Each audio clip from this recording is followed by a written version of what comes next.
ഇന്ത്യയിലെ ഏറ്റവും വിശാലമായ ഓപ്പൺ എയർ മ്യൂസിയമാണ് ദക്ഷിണ ചിത്ര. ഇവിടെ ഒരു ദിവസം മുഴുവൻ ചുറ്റിക്കറങ്ങാനുള്ള വിഭവങ്ങളുണ്ട്.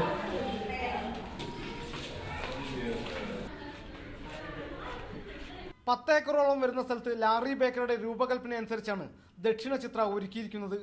കേരളം, തമിഴ്നാട്, ആന്ധ്ര, കർണാടക തുടങ്ങിയ സംസ്ഥാനങ്ങളിലുള്ളവരുടെ ജീവിതവും പാരമ്പര്യവുമാണ് നമുക്ക് ദക്ഷിണ ചിത്രയിൽ കാണാൻ കഴിയുക.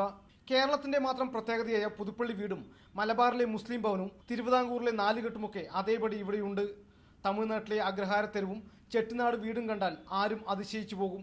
ദക്ഷിണേന്ത്യക്കാരുടെ പാരമ്പര്യവും സംസ്കാരവുമൊക്കെ കാണാനെത്തുന്നവർക്ക് അതിനെ അടുത്തറിയാനും പരിശീലിക്കാനുമൊക്കെയുള്ള അവസരവും ഇവിടെയുണ്ട്.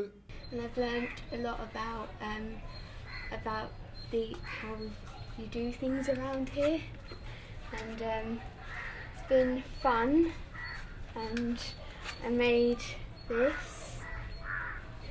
It's a cloth. ഇപ്പോഴും നിർമ്മാണ പ്രവർത്തനം തുടരുന്ന ദക്ഷിണ ചിത്രയിൽ തമിഴ്നാടിന്റെ സാംസ്കാരിക ചിത്രം പോലും പൂർണ്ണമായും എത്തിയിട്ടില്ല.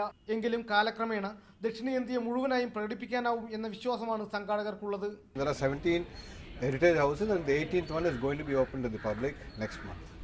The last house is a Chikmagalur house from Karnataka. മുതിർന്നവർക്ക് കാണാനും അറിയാനും ഏറെയുണ്ട് എന്നതിനൊപ്പം കുട്ടികളെയും കൂട്ടിവരുന്നവർക്ക് ആശ്വാസമാണ് ഊഞ്ഞാലും പാർക്കും. കലയെയും സംസ്കാരത്തെയും സംരക്ഷിക്കുന്നവർ അതാത് സമയത്തെ ആഘോഷങ്ങളെയും സഞ്ചാരികൾക്ക് പകർന്നു നൽകാൻ ശ്രദ്ധിക്കുന്നുണ്ട്.